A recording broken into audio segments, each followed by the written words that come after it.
Felices Pascuas. Dios los bendiga. Estamos en un tiempo especial como cada año y por supuesto quiero comenzar desde lo que es el motivo central por el que estamos aquí en esta mañana, en esta celebración. No hay dudas de que el pueblo cristiano en este tiempo tiene esta vocación de celebración. Dice la palabra de Dios que de tal manera amó Dios al mundo que ha dado a su Hijo unigénito para que todo aquel que en Él cree no se pierda, mas tenga vida eterna. Este texto no es otra cosa que un resumen en pocas palabras del mayor acto de amor que alguien pudiera expresar de manera concreta al ser humano, el amor de Dios. Dios eligió salvarnos de las consecuencias que trajo el pecado sobre nuestras vidas para que vivamos unidos a Él en el aquí, en el ahora y en la eternidad. De manera que tenemos un motivo central de celebración y es que Cristo nació, vivió, murió y ha resucitado y vive. Dije que Él ha resucitado y vive. Me parece que tenemos que tomar conciencia de que Él resucitó, vive y no vuelve a morir. No vuelve a morir, no vuelve a morir cada año.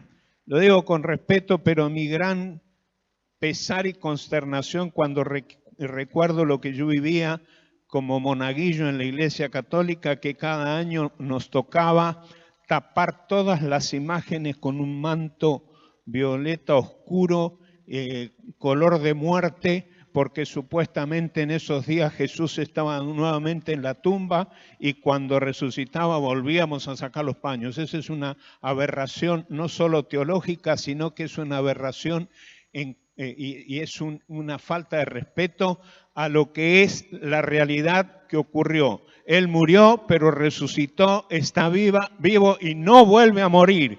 Ya ocurrió una vez y eso es suficiente. ¿Qué le pasa entonces hoy al que se une a Cristo? Cuando uno se une a Cristo, y si hay alguien aquí que no conoce esta realidad, por favor ponga atención en esta mañana. Cuando uno conoce a Cristo, su vida cambia. Su vida cambia. Aquel que cree en Dios, pero no ha experimentado un cambio en su vida, todavía le falta un poquitito más para entenderlo. Cuando aceptamos a Cristo, cambia la vida familiar, cambian nuestros hábitos, cambia la visión que tenemos de la vida, cambia el sentido de protección porque en Él estamos de manera segura todo el tiempo. En un mail que me mandó el pastor Rubén Gasparín en estos días, tiene algo que rescaté para completar el pensamiento que vengo desarrollando. En ese mail dice: Jesús es vida porque vive al haber vencido la muerte para siempre cuando resucitó. La resurrección de Cristo no es un solo hecho, sino que implica que Él venció la muerte. Qué contento que tengo esta mañana como para celebrar.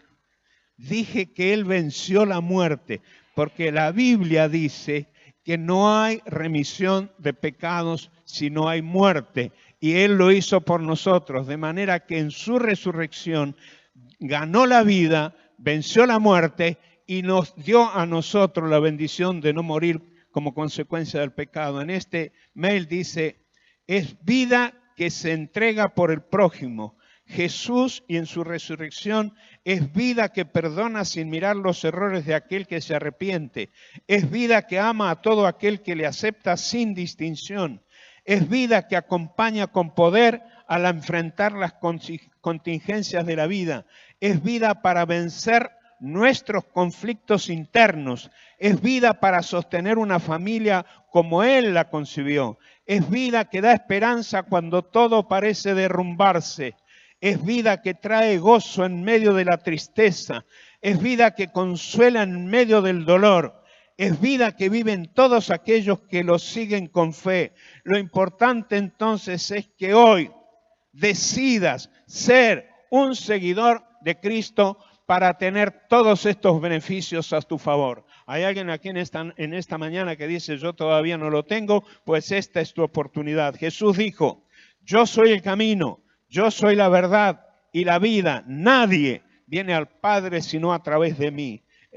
Pedro en el libro de los Hechos de los Apóstoles dejó una sentencia extraordinaria. Dice, en ningún otro hay salvación, porque no hay otro nombre bajo el cielo dado a los hombres en que podamos ser salvos, solamente en Cristo.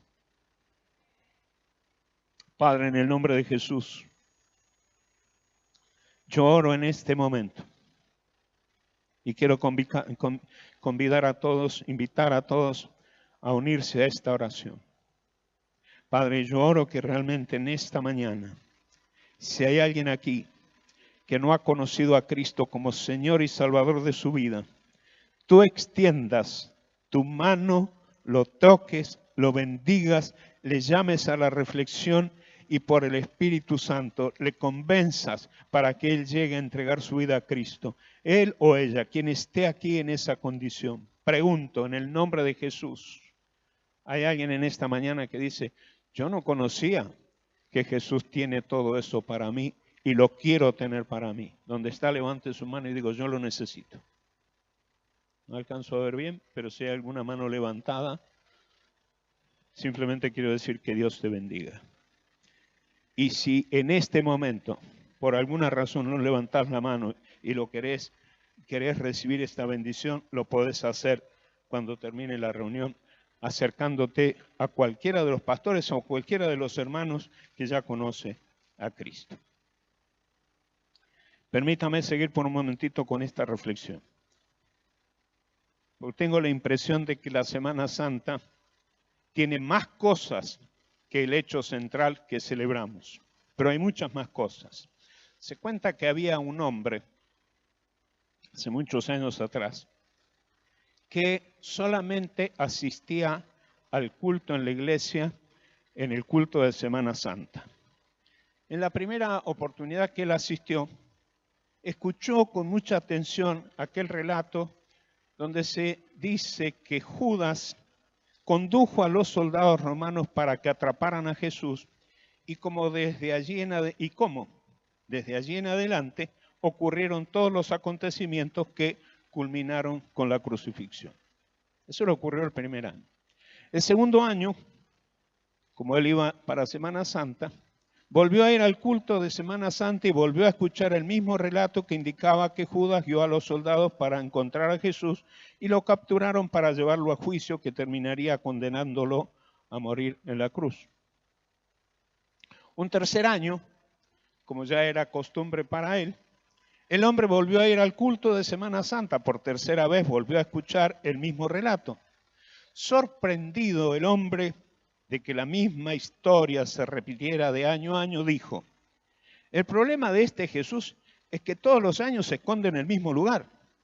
Así que siempre lo van a encontrar. Hay que avisarle que se esconda en otro lugar. Esto que parece cómico,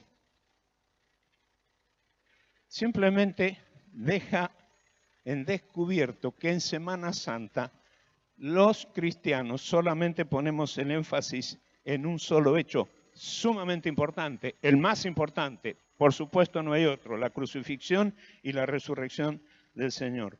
Pero en torno a todo lo que rodeó la muerte de Jesús y su resurrección, pasaron un montón de otras cosas que durante 3 años Jesús cumplió como su ministerio aquí en la tierra. Habitualmente en Semana Santa se pone, como decíamos, el énfasis en la resurrección, en la crucifixión, cosa por demás importante. ¿Qué otras cosas hay en torno a eso? Por supuesto, la pieza clave en el plan de redención es el hombre. Descuidadamente, no quería usar la palabra egoístamente, pero casi es eso. Los seres humanos aprovechamos los beneficios, por cierto, reales de la redención. Sin embargo, hacer discípulos, como lo demanda la Gran Comisión, tiene que ver con el plan divino de conseguir, y escúchame bien lo que le voy a decir, no estoy inventando palabras, es como lo describe la Biblia, tiene que ver con el plan divino de conseguir y preparar personal calificado para poner en sus manos la bendita misión de manifestar, expresar y establecer el reino de Dios e imponer el estilo de vida del reino de Dios. Si uno quisiera encontrar una expresión popular que defina claramente lo que venimos diciendo, diríamos que Jesús, entre otras cosas, vino a enseñarnos a vivir como Dios quiere que vivamos. Todo lo anterior está encerrado en aquel texto de Mateo 28, en la Gran Comisión, donde dice, entre otras cosas, enseñando que guarden todas las cosas que les he mandado. Por supuesto, todo empieza con la salvación y el señorío de Cristo en la vida de un discípulo. Pero la palabra enseñar en este contexto significa mostrar de modo práctico cómo se vive la vida con Dios, con la vida que Dios diseñó desde el principio, que incluye lo que está escrito en el libro de Génesis, que dice la palabra que cuando Dios formó al hombre, cuando Dios creó al hombre, le dijo, fructifiquen, multiplíquense, llenen la tierra, hay que sojuzgarla y señorear sobre ella. Es decir, el plan de redención no incluye solamente la salvación de mi vida, sino que recupera, establece e impulsa nuevamente el plan completo de Dios. ¿Está acá? La redención conseguida es completa y lo abarca todo. Al respecto, Pablo diría, pues sabemos que hasta el día de hoy toda la creación gime de angustia como si estuviera con dolores de parto, y los creyentes también gemimos, aunque tenemos el Espíritu Santo en nosotros como una muestra anticipada de la gloria futura, porque anhelamos que nuestro cuerpo sea liberado del pecado y del sufrimiento. Nosotros también deseamos, dice Pablo, con una esperanza ferviente, que llegue el día que Dios nos dé todos nuestros derechos como hijos adoptivos, incluido el nuevo cuerpo que prometió. Quiero mirarlo un poquitito. Estamos hablando de Semana Santa. Semana Santa, un título posterior. Semana Santa tiene un origen humano, tiene un propósito cultico, tiene un trasfondo religioso, pero si vamos a celebrar Semana Santa, tenemos que celebrarlo todo. Que se consumó, que se estableció, que se afirmó, que no tiene forma de volver atrás con la cruz de Cristo y su resurrección. Pero lo abarca todo, porque Dios desde un principio quiso tener un pueblo que manifieste su gloria en las naciones de la tierra, de tal manera que su señorío y su gobierno se estableciesen, cosa que el pecado intentó destruir porque quebró la comunión del hombre con Dios, pero que en Cristo ya desde el principio la promesa estuvo de que todas las cosas serían recuperadas por Él, todas las cosas volverían a las manos de Dios, y era necesario para eso que alguien muriera, que viviera, que resucitara, que venciera la muerte, que venciera el pecado. Todo eso lo consiguió Jesús para que el plan completo de Dios se pueda concretar. Aleluya. Dé un aplauso al Señor.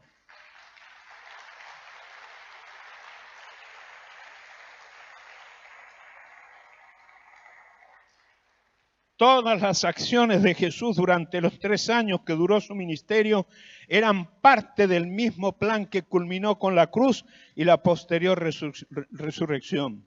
Tomemos, por ejemplo, a modo de enumeración, no nos vamos a detener en eso, de algunos de los primeros capítulos de la Biblia. Por ejemplo, todo lo que nosotros conocemos como el Sermón del Monte, donde se incluyen las bienaventuranzas. No las voy a leer, usted las conoce, las puede leer en capítulo 5 de Mateo, versículos 1 al 12. Allí uno puede encontrar cómo la vida de un discípulo puede sazonar la tierra y traer luz a las tinieblas que han oscurecido la tierra. A continuación va a explicar en pocas palabras el lugar de la ley, su conexión con el reino de Dios, al decir que Él vino a cumplir la ley y no a abrogarla, manifestando la importancia de que esto se enseñe. Aún así, podría seguir repasando y observando lo que significa en ese contexto algunas otras cosas que hacen al estilo de vida del reino de Dios, como por ejemplo, no cometerás adulterios. Allí Jesús habla de los perjuicios del divorcio, habla de que si es necesario jurar es porque nosotros no estamos, estamos siendo puestos en dudas. Allí se habla del amor a los enemigos y sigue Jesús enseñando cómo se vive en el reino de Dios. Es decir, los 3 años de vida de Jesús no fue solamente como una antesala de lo que había que ocurrir, sino que allí expresó de manera práctica, activa y visible cómo se vive en el reino de Dios, incluyendo sanidades, milagros, prosperidad y todo lo que está en la palabra de Dios. Por eso, este famoso o conocido como el Sermón del Monte, más que un sermón, es una descripción del estilo de vida que propone el reino que Jesús acercó a la tierra. De allí que, luego de haberlo mostrado y explicado, manda a sus discípulos diciendo, vayan y anuncien que el reino de los cielos se ha acercado. La primera palabra de Jesús no es lo que dice en la Gran Comisión. Hagan discípulos. Esto es el corolario, este es el cierre, esta es la forma de hacerlo. Pero lo primero que Jesús dijo es, vayan y anuncien que el reino de los cielos se ha acercado. Lo que estaba diciendo Jesús, vayan y muestren cómo se vive en el reino de Dios. Vayan y muestren qué es lo que traje. Vayan, inviten a la gente a conocer qué es de lo que estamos hablando. Por eso, cuando en su llamado a los discípulos, alguien le preguntó cuál es el mayor en el reino de los cielos, el que se sienta a la mesa o el que sirve. No, dijo Jesús, no es el que se sienta a la mesa. Yo estoy entre vosotros como el que sirve. Vayamos tomando nota de lo que nos toca. Y Jesús agregó, pero vosotros sois los que habéis permanecido conmigo en las pruebas. Y hay ahora algo en el capítulo 22 del libro de Lucas que yo quiero que usted tome nota. Jesús en el capítulo 22 de Lucas, versículo 29, dice, yo pues os asigno un reino como mi Padre me lo asignó a mí,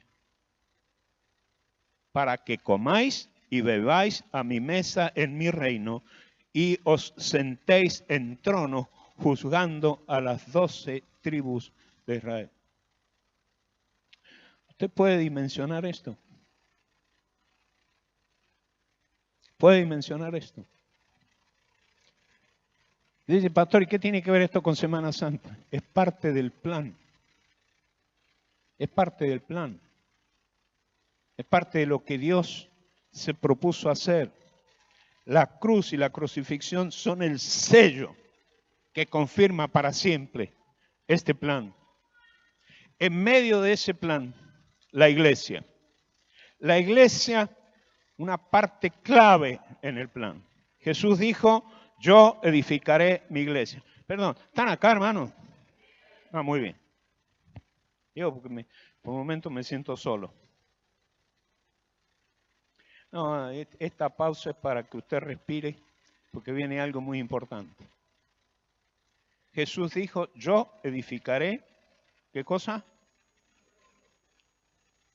Edificar la iglesia no era un extra para los tiempos libres del Señor.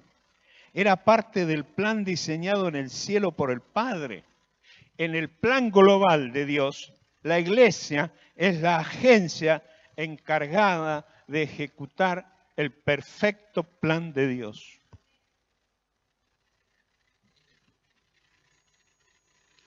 Usted no puede dejar de participar de los talleres que se dan aquí todas las semanas. Participar de un taller no es cargarse de actividades, tiene otro sentido.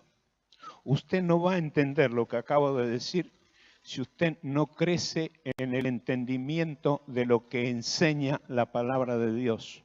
Venir al culto no es la parte más importante de la vida cristiana, es muy importante, pero no es la parte más importante. Si usted viene, ocupa una silla cada domingo, se sienta aquí, pasa una hora y media, el tiempo que dure, o como algunos yo vi en esta mañana, mientras se adoraban estaban sentados rascándose la oreja, yo digo, si eso es para usted la vida cristiana, usted todavía necesita entender todo lo que hay en la palabra de Dios.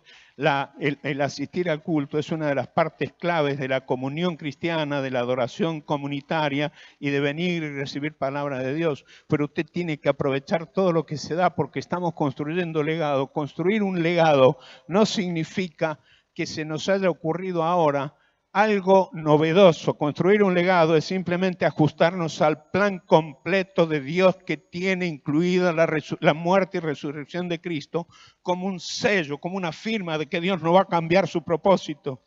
Por eso es muy importante que usted entienda que la iglesia no es el culto del domingo. Usted entienda que la iglesia es un cuerpo dinámico, es un equipo dinámico, es un cuerpo orgánico, es un organismo con vida propia que tiene un propósito definido en los cielos desde el principio para que esta tierra conozca a Dios y esta tierra sepa que el que gobierna la tierra, más allá de que pretendamos entender o pretendamos que no se nota, Dios no ha perdido el control, Dios sigue siendo el Señor, el diablo está vencido, fue vencido por Cristo en la cruz y anda suelto y lo que el diablo hace es tratar de confundir, pero entienda que Dios está en control de todas las cosas, es el Señor, vive, reina, está por sobre todo y su plan sigue siendo el mismo.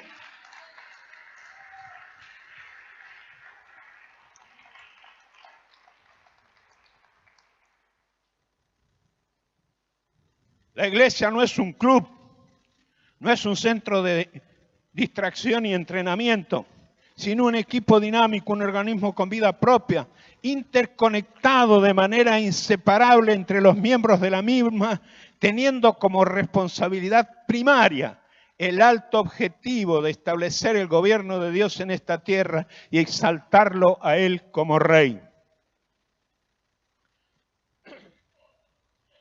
Esto que voy a decir lo vi en otra iglesia, acá no. Vi que un hermano hablaba mal de otro hermano. Lo vi en otra iglesia, no acá. Acá no ocurre. Gracias a Dios. Estamos tan bien que no nos pasan esas cosas. Todo lo que uno escucha a veces de la gente es, ¿viste fulano? ¿Viste mengano? ¿Viste lo que me hicieron? ¿Viste? ¿Saben qué fue la expresión que me vino a la mente? Lo escuché esta semana y por eso lo agregué acá. Escuché a alguien señalando los defectos que la iglesia tiene. Cuando yo escucho de los defectos que la iglesia tiene, doy gracias a Dios. ¿Sabe por qué?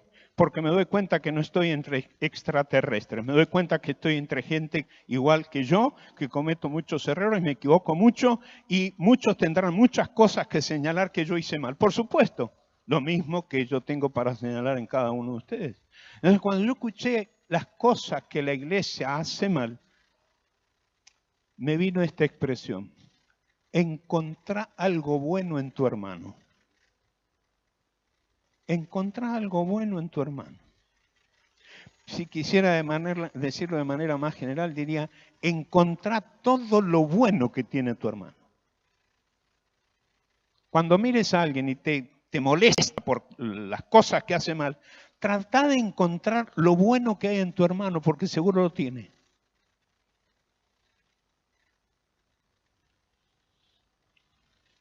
Y yo sé de lo que hablo.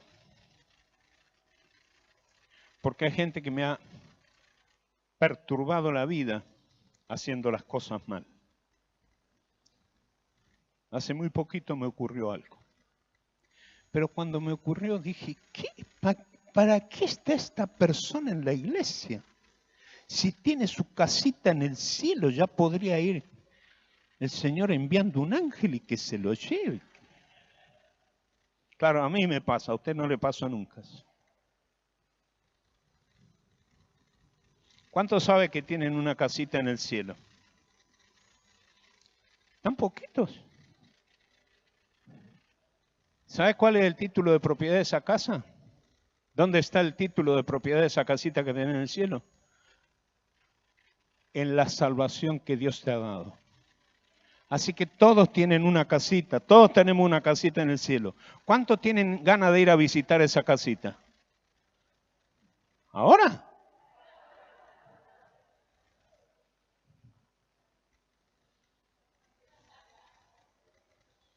Hay algunos que dan ganas de mandarlo, en serio. Y Señor, si no lo venía a buscar, yo te lo mando. Pero cuando pienso en eso, digo, ¿qué de bueno hay en esta persona que dice la Biblia que tiene el mismo Espíritu Santo que Dios me ha dado a mí y que ha puesto dones y capacidades que yo no tengo para que esa persona también complete el trabajo de la iglesia? Porque sin su acción, mi trabajo es incompleto. Encontrar algo bueno en tu hermano. Cuando ores en la mañana, para los que oran, por supuesto. Cuando ores en la mañana y te acuerdes de ese hermano, no reniegues por lo malo que tiene. Orá al Señor dando gracias para ver lo bueno que tiene. Descubrí lo bueno que hay en él, porque seguro lo hay. Sin tu hermano, la iglesia no existe. Para que tengas iglesia tenés que tener y necesitas a tus hermanos, los que te gustan y los que no te gustan. Por eso Pablo dice que Jesús constituyó a unos apóstoles, profetas, evangelistas, pastores y maestros a fin de perfeccionar, habría que detenerse en esa palabra, a los santos para la obra del ministerio. Escuche. Para la edificación del cuerpo de Cristo hasta que todos lleguemos a la unidad de la fe y del conocimiento del Hijo de Dios, etcétera, etcétera. Y va a terminar en el versículo 16 diciendo que todo el cuerpo, diga conmigo, todo el cuerpo. Ahora dígalo que se escuche, todo el cuerpo. Es decir, todos los que estamos aquí, todos los que están en otras congregaciones, todos los que forman parte del cuerpo de Cristo, todo el cuerpo. Bien concertado y unido entre sí. Por favor, hágame yo no lo puedo hacer acá porque no tengo a nadie. Toque a alguien, pero no lo toque todavía. Y dígale, me perteneces y te pertenezco. Qué obediente que son, no tienen ganas de hacer nada hoy.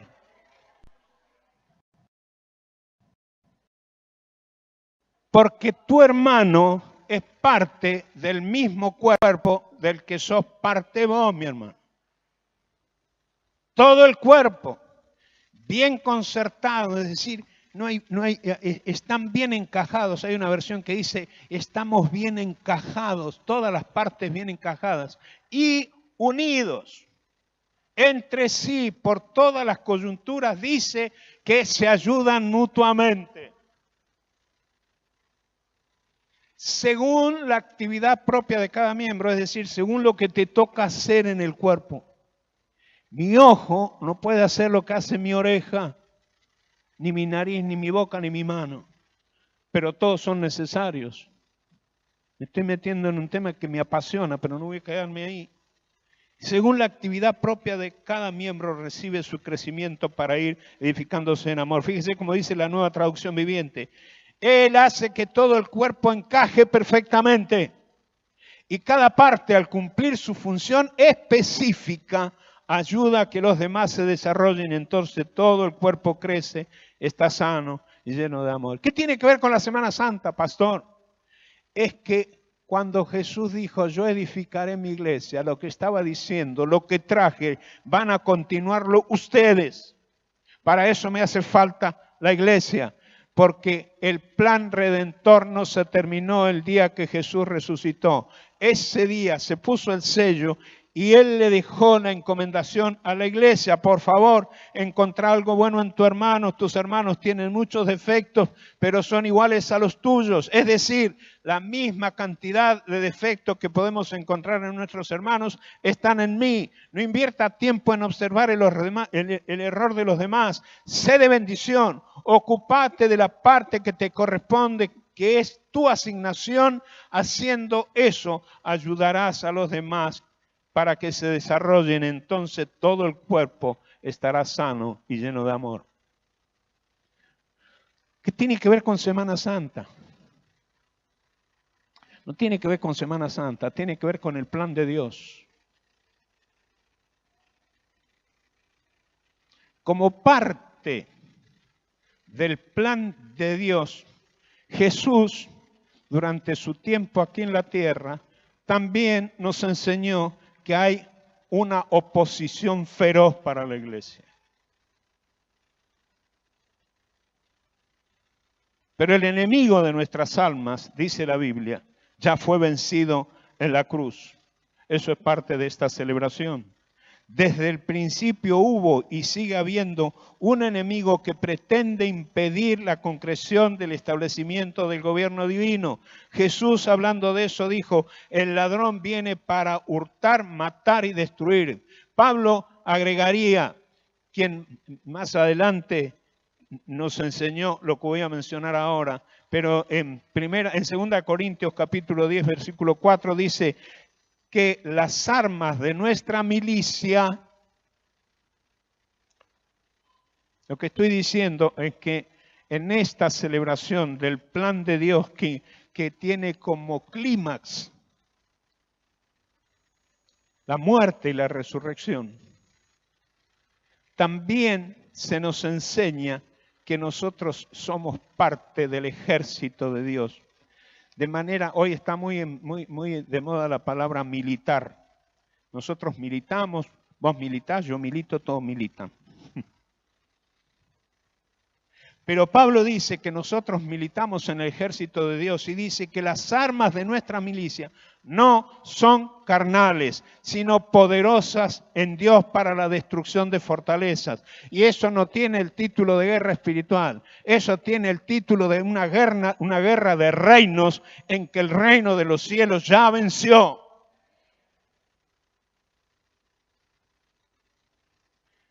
De allí que Pablo, hablando de la iglesia y no hablando de cada uno, no me voy a detener en esto, dice: porque no tenemos lucha contra sangre y carne, sino contra principados, potestades, gobernadores de las tinieblas de este siglo, huestes espirituales de maldad en la región excelente. Por lo tanto, tomad toda la armadura de Dios, con que podéis resistir en el día malo, y habiendo acabado todo, estar firmes. Y usted puede seguir lo que sigue diciendo. La guerra espiritual no empieza aprendiendo a echar demonios en el nombre de Jesús, sino siguiendo las instrucciones que la palabra nos ha dejado, hablando de tomar toda la armadura.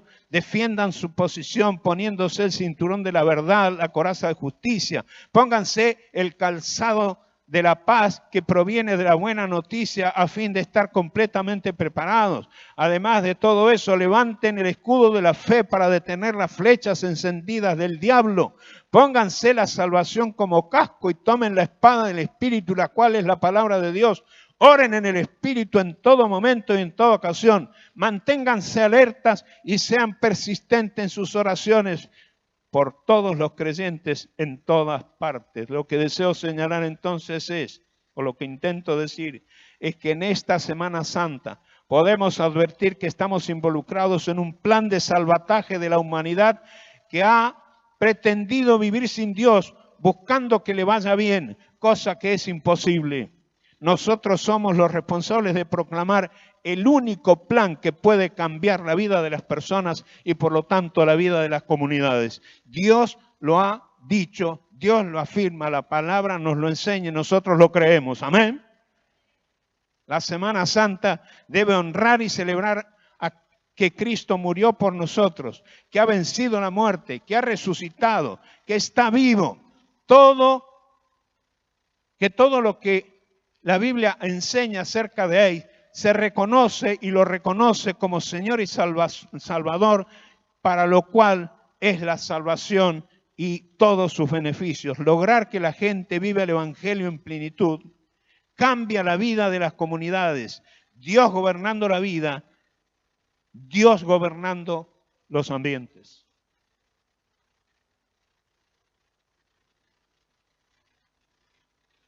No hay otra cosa mejor que seguir a Cristo.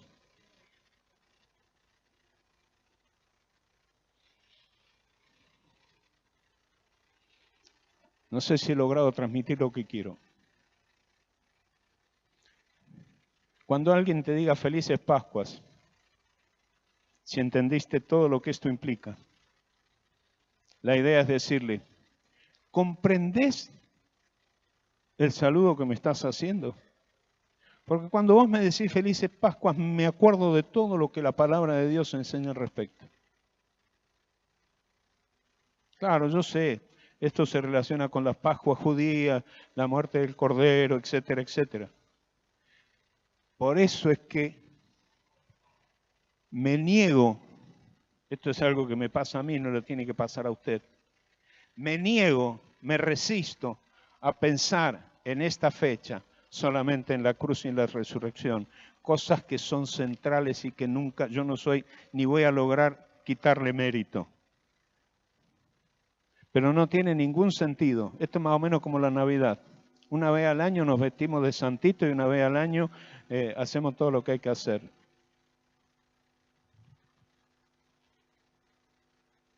El plan es diario, el plan es permanente. Esto que celebramos hoy debe, y no digo como sugerencia, debe ser celebrado cada día de nuestra vida y honrado con nuestra conducta y nuestra manera de vivir, porque lo contrario, como este hombre que iba una vez al año al culto y de pronto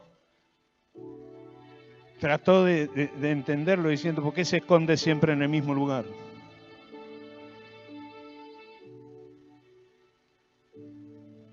Lo que quiero evitar es esconder el mensaje que celebramos en Semana Santa durante un año hasta el año próximo. Ese mensaje tiene que estar vivo y latente con todo lo que implica el plan de Dios todos los días en mi vida. Lo mejor es seguir a Cristo. Hoy la sociedad busca un líder. Nosotros sabemos que ese líder es Jesús, el Rey del reino de los cielos. Nosotros sabemos, lo vuelvo a repetir, para que en un mismo espíritu celebremos esto. La sociedad busca un líder. Nosotros sabemos que ese líder es Jesús. Y cuando uso la palabra líder, refiriéndome a Jesús, le estoy dando la dimensión que eso tiene. Porque según la Biblia, Él es el Salvador. Pero antes que el Salvador es el Señor.